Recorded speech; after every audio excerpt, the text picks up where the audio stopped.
thiam le thei na rin chana I rong bol ve katum chang te hia I telova eng ma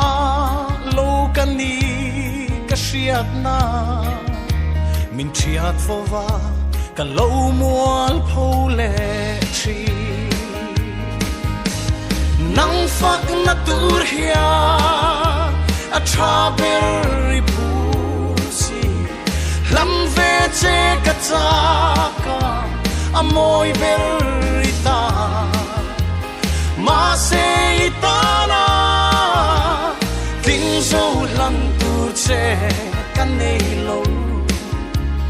thin lung tlom fak na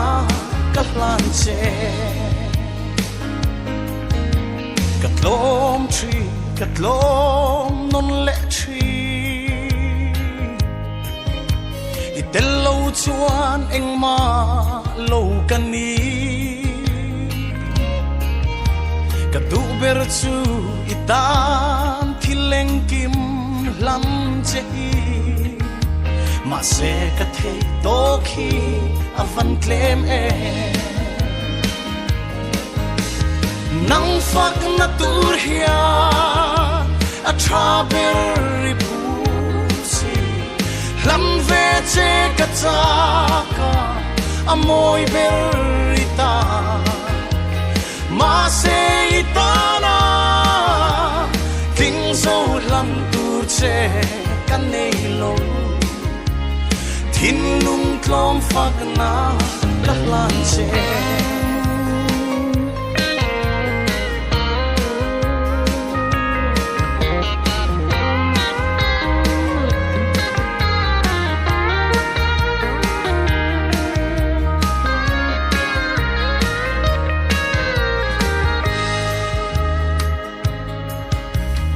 thiam thil moing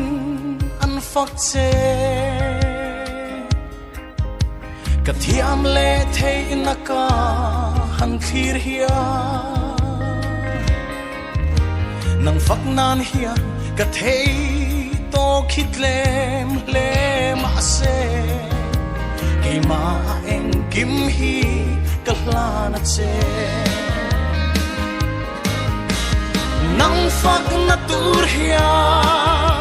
a traber pusi lam ve che ka ka amoy berita ma se itana ting zo lam tur che kan nei lo thin lung tlom fak na ka hlan che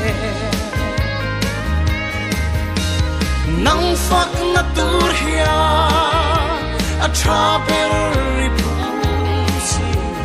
lam ve che ka ka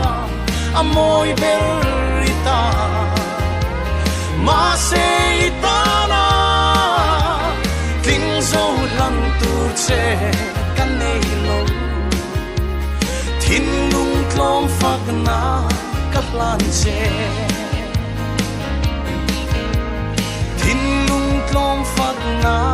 ka hlan che